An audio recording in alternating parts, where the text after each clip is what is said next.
AITA for not allowing my mom to stay another week after her pipes burst just before Christmas. This year, my family decided to do something a little different for the holidays. My brother, his family, my mom, and I are all meeting up in a beautiful mountain lodge that we've rented for a few days to celebrate Christmas together. It's a place we all enjoy, tucked away in the woods with snow-covered peaks and cozy fireplaces, a perfect holiday escape. To give you a better idea of our dynamics, my mom lives on the opposite coast, a good 4-hour flight away. My brother and I, though in the same region, are separated by several hours of driving. Despite the distance, we've always tried to make family holidays work, but it's been years since we've done something like this, meeting in a central, special location just for Christmas. This year, my mom flew in early to stay with me for a week before we made the drive to the lodge. I was genuinely excited about it at first. It's been a while since we had some extended one-on-one time, and I wanted to make her visit enjoyable. But here's where things started to get complicated. About halfway into her stay, disaster struck. My mom got a call from her neighbor back home, informing her that her pipes had frozen and burst, flooding her basement. Naturally, she was devastated. Her basement is not just a storage area, it's a fully furnished, functional part of her home, and the damage was significant. She was upset, understandably so. I felt terrible for her and wanted to do everything I could to help. I spent the better part of a day making calls to her insurance company, coordinating with a local cleanup crew, and finding a general contractor who could assess and start on repairs. By the end of it, everything was in motion. Her insurance was handling the logistics, the cleanup team was on site, and the contractor was set to begin work as soon as possible. All of this gave her some peace of mind, but she was still visibly stressed, and honestly, her stress began to spill over onto me. Now, let me pause here to say that I love my mom dearly. She's been through a lot in her life, and I respect her resilience. But she can also be a very challenging person to spend long periods of time with. She has a tendency to be critical, blunt, and sometimes overly demanding. With the added stress of her home situation, these tendencies were amplified. Over the next couple of days, I found myself walking on eggshells in my own house. Every little thing seemed to irritate her, the way I organized my pantry, the temperature I kept the thermostat at, the fact that I didn't own a certain brand of tea she liked. It was exhausting. A few days after the flooding incident, my mom broached the subject of extending her stay. Initially, she floated the idea casually, saying something like, "I might just stay here another week or two until things settle down back home." I immediately felt a knot in my stomach. While I sympathized with her situation, the thought of extending her stay made me uneasy. I had already taken time off work to host her, and I was looking forward to returning to my routine once Christmas was over. Beyond that, I was mentally drained. Hosting her had been more taxing than I anticipated, and I was craving some alone time in my own space. I told her, as gently as I could, that I didn't think extending her stay was a good idea. I explained that I needed to get back to my regular schedule and prepare for work after the holidays. I reassured her that she was welcome to stay with me until the original end date we had planned, Saturday, but I couldn't go beyond that. I also reminded her that her insurance would likely cover a hotel and meals if her home was deemed uninhabitable, which we didn't even know for certain yet. She didn't take it well. She looked hurt and said something along the lines of, "I can't believe you wouldn't want me here when I'm going through such a hard time." That guilt trip hit me like a ton of bricks, but I stood my ground. I reiterated that I wasn't saying she had to leave immediately, just that I couldn't extend the stay beyond what we had originally agreed upon. Then she threw me a curveball. She mentioned that she might ask to ride back with my brother and his family after Christmas instead of flying back to her home. They live in a completely different state, opposite of where I live, and it would mean an extended stay with them instead. However, she refused to actually ask him about it until Christmas Day, which felt unfair to me because I know how much planning and logistics go into traveling with a family. My brother has a wife and kids, and they were already juggling a lot for this trip. Not wanting to blindside him, I gave my brother a heads up. I called him last night and explained the situation. I told him about her idea to ride back with them and suggested he discuss it with his wife before Mom brought it up. I also made it very clear that he was under no obligation to say yes. I emphasized that she was still welcome to stay with me until Saturday and that her insurance would cover accommodations if needed. His response was, "Not ideal. He told me flat out that they didn't have room to take her back with them. Their car would already be packed to the brim with luggage, gifts, and the four of them, and there was simply no space for a fifth person. He then added, "You should just let her stay with you. It's only another week or two." That comment stung. I felt like he was dismissing my feelings entirely. I told him I understood his position and didn't blame him for not having space, but I also didn't think it was fair to expect me to shoulder everything. I reminded him that I had already been hosting her and dealing with her stress for the better part of a week. I told him I didn't think I was wrong for wanting to stick to the original plan and prioritize my own mental health and personal space. He didn't respond to that last part, just left me on read. Now I'm feeling torn. On one hand, I know my mom is going through a tough time, and I hate the idea of leaving her feeling abandoned. On the other hand, I feel like I've already done a lot to support her, and I'm at my limit. I'm tired. I want my house back. I want to spend the few days I have left of my holiday break recharging, not managing her stress and dealing with her criticisms. So here I am, wondering if I'm the bad guy for sticking to my boundaries. Am I wrong for prioritizing my own well-being over my mom's emotional needs? Would it really be so terrible to tell her she has to figure out another plan once her original stay with me ends? Or am I being selfish and ungrateful? Update 1. After my initial conversation with my brother, I decided to stick to the original plan. My mom would stay with me until Saturday, we'd drive up to the lodge, and she'd fly back home afterward unless she worked out another arrangement. I knew she was unhappy with my decision, but I reminded myself that boundaries were important, especially when dealing with family. I was mentally gearing up for a few more days of navigating her stress and criticisms when, unexpectedly, things took a strange turn. It was the day before we were set to leave for the lodge. I was in the middle of packing when there was a knock at my door. This was unusual, my neighborhood is quiet, and I wasn't expecting anyone. When I opened the door, I was surprised to see a familiar face, my mom's neighbor from back home. Let's call him Jack. Jack is an older gentleman, probably in his late 60s or early 70s, and he's lived in my mom's neighborhood for as long as I can remember. He's retired now, but he used to work as a contractor, and he's always been one of those incredibly handy, salt-of-the-earth types. I was caught off guard, to say the least. Jack explained that he had flown out to deliver some documents related to my mom's house repairs that she needed to sign in person. I hadn't realized how urgent the paperwork was, but apparently, the contractor couldn't proceed without her signature. Jack, being the good Samaritan that he is, had decided to take matters into his own hands and make the trip himself to save my mom the hassle. At first, I was relieved. Jack's arrival seemed like a blessing. He explained that since he was a retired contractor, he could oversee the repairs at my mom's house while she stayed here and enjoyed the holidays. This took a huge weight off her shoulders. She wouldn't have to micromanage the work from afar, and she could focus on spending time with family. For a moment, it felt like everything was falling into place. That was until my mom decided to thank Jack in the most over-the-top way possible, by inviting him to join us at the lodge for Christmas. I was stunned.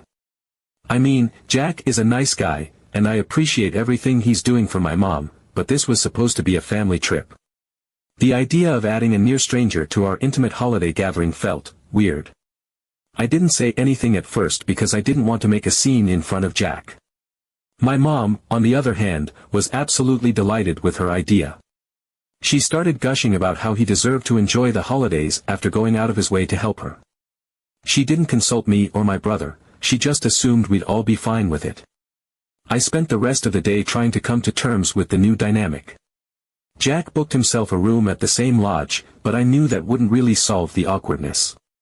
He'd still be spending most of his time with us, sharing meals, and joining in on our family traditions. And while Jack is a lovely person, he's also a bit of a talker. He has a habit of going off on long tangents about construction, woodworking, and the good old days, which can be charming in small doses but exhausting over extended periods. The real kicker came when I informed my brother about Jack's unexpected addition to the trip. He was not pleased. My brother, much like me, values his family time and his boundaries. His reaction was a mix of disbelief and annoyance. He didn't outright blame me, but I could sense his frustration. This was supposed to be a rare chance for us to reconnect as a family, and now we had a wild card in the mix. His wife, who already felt overwhelmed with the logistics of traveling with their kids, was equally unimpressed. Update 2. Fast forward to Christmas Eve at the lodge. The scene was picturesque, exactly what we'd all envisioned when we planned this getaway. Snow blanketed the ground outside, and the kids were happily building snow forts and sledding down a nearby hill. Inside, the fire crackled warmly in the large stone fireplace, the smell of cinnamon and pine filling the air. My mom was in noticeably better spirits than she had been in days. She was laughing, chatting with Jack, and even offering unsolicited advice to my brother's kids on how to make the perfect hot cocoa. For a brief moment, I thought maybe, just maybe, the holiday would smooth itself out. The added presence of Jack had been awkward, sure, but I had to admit that his cheerful demeanor and ability to take over conversations had diffused some of the tension. My brother and his wife seemed to tolerate his stories a little better than I had, perhaps because they were more focused on managing their kids. My mom, ever the social butterfly when she's in a good mood, was clearly enjoying having him around, which, in turn, made her less critical and demanding of everyone else. That evening, we gathered around the table for a hearty Christmas Eve dinner. The kids were buzzing with excitement about opening one present before bed, a family tradition, and everyone seemed relaxed for the first time in days. Even I started to feel the weight of the week lift as we toasted with eggnog and listened to Christmas music in the background. But as it often goes in families, just when you think you've reached calm waters, an unexpected storm rolls in. It happened later that evening, after most of the family had gone to bed. My brother and I were sitting by the fire, enjoying the last of the eggnog. He had had a bit more than usual, and it seemed to loosen his tongue. In hushed tones, he leaned over and dropped a bombshell that left me reeling. He admitted that he and his wife had intentionally limited the space in their car for this trip. It wasn't an accident or a matter of practicality, they had deliberately packed more luggage than they needed, making sure there wouldn't be room for Mom to ride back with them. Their reasoning was simple: they didn't want to deal with her stress, her constant stream of criticism, or her overbearing presence on the drive back to their home. My brother confessed that they had planned it this way from the start, knowing she might try to extend her stay with them or ask for a ride. As he explained this, I sat there, floored. While part of me couldn't entirely blame him, after all, I was feeling the same exhaustion from dealing with Mom, it still stung to realize he'd effectively thrown me under the bus. By making sure there was no way she could ride with them, he had forced the entire burden of navigating her post-holiday plans onto me. It was a tactical move, and while it was clever, it also felt selfish. I had been operating under the assumption that my brother genuinely couldn't accommodate her. Now I realized he had deliberately engineered the situation to avoid the responsibility altogether. I sat there processing his confession as the fire crackled beside us. A mix of anger, betrayal, and begrudging understanding bubbled up inside me. I felt like I had been duped. Here I was, bending over backward to set boundaries with Mom, juggling her stress, and trying to be the reasonable one, while he had quietly ensured he wouldn't have to deal with her at all. It wasn't fair, and I couldn't help but feel like he had left me to clean up the mess. Later that night, when everyone was asleep, I confronted him. The conversation was heated, to say the least. I let him know exactly how I felt, that while I understood his frustration with Mom, his actions had left me in an impossible position.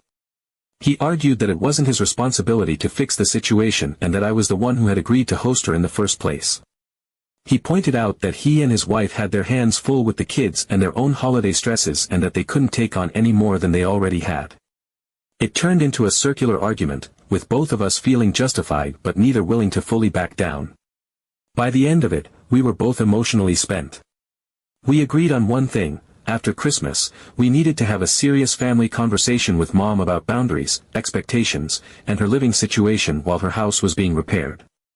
But even as we agreed on that, I wasn't looking forward to the fallout. My mom doesn't take criticism well, and I knew the conversation would be anything but easy. Update 3. The day after Christmas began like any other, a quiet morning with the kids playing with their new toys, the smell of coffee brewing in the lodge's cozy kitchen, and the crisp mountain air seeping in through slightly cracked windows. For a brief moment, it seemed like we'd survived the chaos of the holiday unscathed. The previous tension between my brother and me, though still lingering, had been tucked away for the sake of getting through the day. My mom seemed happy, chatting animatedly with Jack over breakfast, while my brother's wife kept the kids busy with plans for another snow-filled adventure. On the surface, everything was fine. Beneath it, a storm was brewing. It started innocently enough. My brother and I were cleaning up the remnants of breakfast in the kitchen, speaking in hushed tones about what to do next. The conversation turned back to our shared unease about Mom's extended stay, something we both agreed needed to be addressed before the trip ended. We thought we were being discreet, but as we whispered about logistics and boundaries, we didn't realize my mom had walked into earshot. Her voice cut through the room like a knife, sharp and accusing, catching us both off guard. I turned to see her standing in the doorway, her face a mix of hurt and anger. She'd heard enough to piece together the gist of what we were discussing, and she wasn't going to let it slide. In an instant, the veneer of holiday calm shattered. My mom, already emotionally raw from the events of the past week, launched into a tearful tirade that quickly escalated into a full-blown confrontation. She accused us, both my brother and me, of trying to get rid of her during one of the most difficult times of her life. Her voice cracked as she pointed out that she was still processing the shock of her flooded basement and that her entire life had been upended. She couldn't believe we were so unwilling to let her stay longer, especially after everything she had done for us over the years. She painted us as ungrateful children who didn't care about her well-being, and for a moment, I felt a deep pang of guilt. My brother, too, looked stricken, though he remained silent, clearly trying to figure out how to respond. What made it worse was that this wasn't a private argument. My mom's outburst spilled into the common area of the lodge, where the rest of the family, and Jack, could hear every word. The kids froze, wide-eyed, unsure of what to make of the sudden tension. My brother's wife gently ushered them out of the room, leaving the adults to sort through the mess. Jack, to his credit, didn't immediately interject. He stood off to the side, watching quietly as my mom let it all out. The emotional weight of her words hung heavy in the air. I could feel my frustration rising, but I bit my tongue, knowing that responding in anger would only make things worse. My brother and I exchanged a glance, both of us unsure how to navigate this emotional minefield. We had been so focused on managing our own boundaries and frustrations that we hadn't fully considered how our actions might come across to her. But just as the situation seemed on the brink of complete disaster, Jack stepped in. He wasn't forceful or overbearing, his approach was calm, almost gentle. With a steady voice, he addressed my mom directly. He acknowledged her pain and frustration, validating her feelings in a way that neither my brother nor I had been able to. He reminded her that it was perfectly okay to feel overwhelmed by the situation, her home, her plans, her holiday, but then he pivoted to the hard truths. Jack pointed out that her stress, while understandable, was taking a toll on everyone around her. He explained that her sons weren't trying to abandon her or push her away but were simply overwhelmed in their own ways. He framed it not as a rejection of her but as a need for balance, for everyone's sake. And then, in a move that caught us all off guard, he offered a solution. Jack told my mom that he was willing to personally take her back to her home state. He explained that he could stay for a while to help oversee the house repairs and make sure everything was being handled properly. He even mentioned that he'd assist in arranging a hotel for her if her home was unlivable during the repairs. He assured her that she wouldn't be alone and that she'd have all the support she needed without having to rely solely on her sons. My mom was initially resistant, as I expected. The idea of traveling back with Jack, a neighbor and not family, seemed to bruise her pride. But as Jack patiently outlined the benefits of the plan, I could see her resolve softening. She wasn't being abandoned. She was being offered a lifeline by someone who genuinely cared and wanted to help. The practicality of the arrangement began to sink in, and the realization that she wouldn't have to navigate this ordeal alone seemed to ease her resistance. The rest of us stayed silent, letting Jack take the lead. His calm demeanor and thoughtful approach diffused what could have been an irreparable family conflict. By the time my mom reluctantly agreed to his plan, the tension in the room had lifted considerably. She still looked upset, but the fiery anger from earlier had been replaced by a quiet resignation. The rest of the day passed with an air of cautious relief. My brother and I exchanged a few words in private, both of us quietly grateful for Jack's intervention. My mom spent much of the afternoon packing her things and talking with Jack about the logistics of their trip back. While there was still a lingering awkwardness, it felt like we had narrowly avoided a full-scale holiday disaster. That evening, we all gathered in the main living area of the lodge for one last night together. The kids played board games, my brother and his wife sipped wine by the fire, and my mom seemed more relaxed than she had been in days.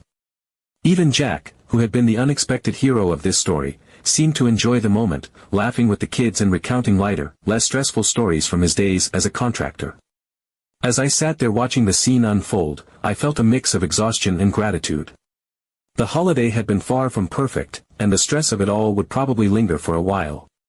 But in that moment, I was thankful for the unexpected twists and turns that had led us here.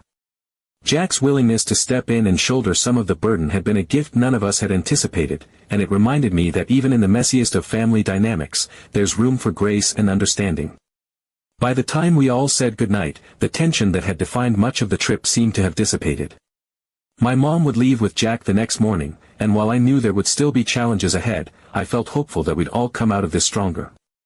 The lodge, with its snow-covered mountains and warm hearth, had seen more drama than I ever anticipated, but as I drifted off to sleep that night, I couldn't help but feel like we'd managed to salvage the spirit of the season after all.